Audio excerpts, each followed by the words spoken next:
അങ്ങനെ നമ്മുടെ നീതി വീട്ടിലേക്ക് വന്ന എല്ലാവരോടും പറയുന്നുണ്ട്. വീട്ടിലേക്ക് വന്ന എല്ലാവരോടും പറയുന്ന സമയത്ത് നമ്മുടെ സുഭാഷേട്ടന് ദേഷ്യം വരുന്നുണ്ട്. സുധീഷിനാണെങ്കിൽ അതിലേക്കേറെ ദേഷ്യം വരുന്നുണ്ട്.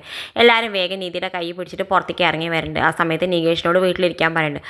ആ സമയത്ത് നികേഷ് പറഞ്ഞു, ഇതിൻ്റെ മുന്നിൽ ഇങ്ങനെ പ്രശ്നം ഉണ്ടായിരുന്നു, അപ്പം ഈ അടുത്തെയാണ് പറയണ്ടെന്ന് പറഞ്ഞു. എന്താടാ നീതി ഞങ്ങളോട് പറയണ്ടേന്ന് പറഞ്ഞിട്ട് എല്ലാവരും കൂടി അടിക്കാൻ പോകുന്നുണ്ട്. എന്നിട്ട് നമ്മുടെ നീതിയുടെ കൈ പിടിച്ചിട്ട് തന്നെ നമ്മുടെ സുധീഷ് അത് വരയ്ക്ക് പോകുന്നുണ്ട്. സുധീഷ് അവിടെ പോയിട്ട് ചോദിക്കേണ്ട ആരാ നിന്നെ കളിയാക്കിയെന്ന് പറയുന്നുണ്ട്. ആ സമയത്ത് നമ്മുടെ നീതുവിൻ്റെ ഏട്ടനെ ചൂണ്ടിക്കാണിച്ചിട്ട് പറഞ്ഞിട്ട് ഇവനാണെന്ന് പറയുന്നത്. നമ്മുടെ സുധീഷിനാണെങ്കിൽ ദേഷ്യം വരുന്നുണ്ട്. ദേഷ്യം വന്നിട്ട് നന്നായിട്ടിട്ട് പൊട്ടിക്കുന്നുണ്ട്. നമ്മുടെ സുഭാഷേട്ടനും ബാക്കിയുള്ള ഗുണ്ടകളൊക്കെ ഇട്ടിട്ട് അടിക്കുന്നുണ്ട്.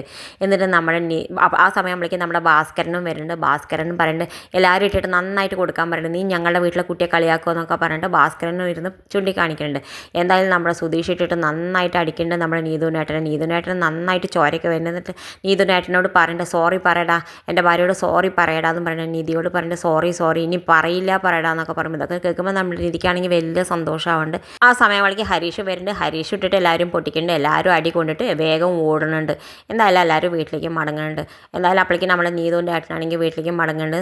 നമ്മുടെ നീതു ആണെങ്കിൽ ഇരുന്ന് ടി വി കണ്ടുകൊണ്ടിരിക്കുന്നത്. ആ സമയത്ത് നമ്മുടെ നീതുവിൻ്റെ ഏട്ടൻ മുറിയായിട്ട് വരുന്ന സമയത്ത് അവൻ്റെ അമ്മ വേഗം പോയിട്ട് വന്ന് ഇരുത്തണൊക്കെ ഉണ്ട്, വെള്ളമൊക്കെ കൊടുക്കുന്നുണ്ട്. എന്നിട്ട് നീതുവിൻ്റെ അമ്മ നീതുവിൻ്റെ ഏട്ടനോട് പറയുന്നുണ്ട്, നിന്നോട് ഞാൻ എത്രയോ പ്രാവശ്യം പറഞ്ഞിട്ടുണ്ട് വണ്ടി നേരെ ഓടിക്കണം. അപ്പോൾ വണ്ടിയിൽ നിന്ന് വീണിട്ടല്ല എന്ന് പറയുമ്പോൾ ഇല്ല, വണ്ടിയിൽ നിന്ന് വീണതല്ല, ഇവളെ പ്രേമിക്കില്ല ഒരു ചെക്കൻ, അവരും അവളുടെ ഏട്ടന്മാരും കൂടി എന്നെ അടിച്ചതാണ്, ഞാൻ നാലാൾ വന്ന് എന്നിട്ട് അടിച്ചു എന്ന് പറയുന്നുണ്ട്. ആ സമയത്ത് നമ്മുടെ നീതു പറയുന്നത് നിങ്ങളെന്തെങ്കിലും പറയാൻ പോയിട്ടുണ്ടാവും, അല്ലാതെ അവർ വെറുതെ അടിക്കില്ല.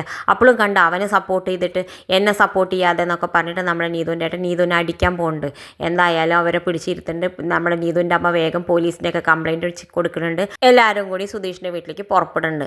അപ്പുറത്താണെങ്കിൽ നമ്മുടെ നീതി ഇങ്ങനെ ഇരുന്ന് വിഷമിക്കുന്ന സമയത്ത് സുധീഷ് പറയുന്നത് നിനക്ക് ഇതിന് മുന്നേ എന്നോട് പറയായിരുന്നില്ല, എന്നാൽ ഞാൻ അപ്പം തന്നെ അവരുടെ വായ അടിച്ച് പൊളിച്ചിരുന്നില്ല, എന്നാൽ അപ്പോൾ രണ്ടാമത്തെ വട്ടം അവർക്ക് പറയേണ്ട വായ ഉണ്ടായിട്ടുണ്ടാവില്ല എന്നൊക്കെ പറയുന്നുണ്ട്. അപ്പം നീതി പറഞ്ഞ പോട്ടെ എന്ന് വിചാരിച്ചതാണ്. അങ്ങനെ പോട്ടെ വിചാരിക്കരുത് മോളെ, അണക്ക് എന്തുണ്ടെങ്കിലും ഞങ്ങളോട് പറയാം, നിനക്ക് വേണ്ടി ഞങ്ങളില്ല എന്നൊക്കെ പറയുന്നുണ്ട് നമ്മുടെ സുഭാഷേട്ടൻ.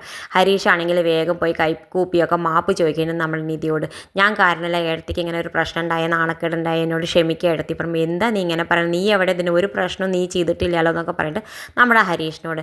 എന്തായാലും എല്ലാവരും കൂടി നമ്മുടെ നീതിയോട് മാപ്പൊക്കെ ചോദിക്കുന്നുണ്ട്. എന്തിനാ നിങ്ങൾ എല്ലാവരും കൂടി എന്നോട് ചോദിക്കണം എന്നൊക്കെ പറഞ്ഞിട്ട് ഇങ്ങനെ നിൽക്കുന്ന സമയത്താണ് പോലീസുകാർ കയറി വരുന്നത്.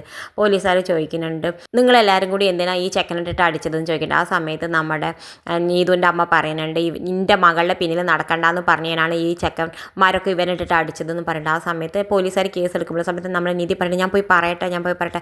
അപ്പോൾ നികേഷ് പറഞ്ഞപ്പോൾ ഏടത്തി തൽക്കാലം അങ്ങോട്ട് പോകണ്ട, അവർ നോക്കിക്കോളും എന്ന് പറയുന്നത്. എന്തായാലും നമ്മുടെ നീതിക്കാണെങ്കിൽ സഹിക്കാൻ പറ്റാത്ത നീതി പുറത്തേക്ക് വരുന്നുണ്ട്. നീതി പുറത്തേക്ക് വന്നിട്ട് നമ്മൾ പോലീസുകാരോട് പറയുന്നുണ്ട് ഞാൻ ഓഫീസിലേക്ക് പോണ സമയത്ത് ഇവരൊക്കെ കൂടി എന്നെ കളിയാക്കിയത് എനിക്ക് ഒട്ടും സഹിക്കാൻ പറ്റാതെ ഞാൻ വീട്ടിലേക്ക് പറഞ്ഞപ്പോഴാണ് ഇവരൊക്കെ കൂടി അടിച്ചത്, അല്ലാതെ ഇവരുടെ ഭാഗത്ത് ഒരു തെറ്റുമില്ല എന്ന് പറഞ്ഞിട്ട് നമ്മൾ നീതി ഇങ്ങനെ പറഞ്ഞുകൊണ്ടിരിക്കുന്ന സമയത്താണ് നീതു അങ്ങോട്ട് കയറി വന്നിട്ട് പറയുന്നുണ്ട് അത് ശരിയാണ്, ഒരു പെണ്ണിനെ കളിയാക്കി ആരും സഹിക്കില്ല എന്നൊക്കെ പറഞ്ഞിട്ട് നീതു അങ്ങോട്ട് കയറി വന്നിട്ട് നീതു പറയുന്നുണ്ട് എന്നെ ആരും പിടിച്ചു വെച്ചിട്ടില്ല, ഇവർ നുണ പറയാണ്, എൻ്റെ അമ്മയും അച്ഛനും എല്ലാവരും നുണ പറയാണ്, എനിക്ക് ഹരീഷിനെ ഇഷ്ടമാണ്, ഞാൻ ഹരീഷിനെ പ്രേമിക്കുന്നുണ്ട്, അവർ അതിനെതിരാവുകൊണ്ടാണ് ഇവർ ഓരോരോ നുണ കംപ്ലൈൻറ്റ് പറയുന്നത്, അല്ലാതെ ഇവരാരും ഒരു തെറ്റും ചെയ്തിട്ടില്ല, ഇവരുടെ ഭാഗത്ത് ഒരു തെറ്റുമില്ല എന്ന് പറയുന്നത് നമ്മൾ നീതു. അപ്പോൾ പോലീസുകാർ പറഞ്ഞ സ്വന്തം മകൾ തന്നെ ഒരു തെറ്റുമില്ല എന്ന് പറഞ്ഞാൽ പിന്നെ ഞങ്ങൾ എന്താ ചെയ്യാന്ന് പറഞ്ഞിട്ട് പോലീസുകാർ മടങ്ങിപ്പോണ്ട്. ഇത് കാണിച്ചുകൊണ്ടാണ് ഇന്നത്തെ പ്രൊമോ അവസാനിക്കേണ്ടത്. ഇതുപോലെ പ്രൊമോ വിശേഷങ്ങൾ നിങ്ങളുടെ മുന്നിൽ എളുപ്പത്തിലെത്താൻ ഈ ചാനൽ ഒന്ന് സബ്സ്ക്രൈബ് ചെയ്യാൻ മറക്കരുതേ.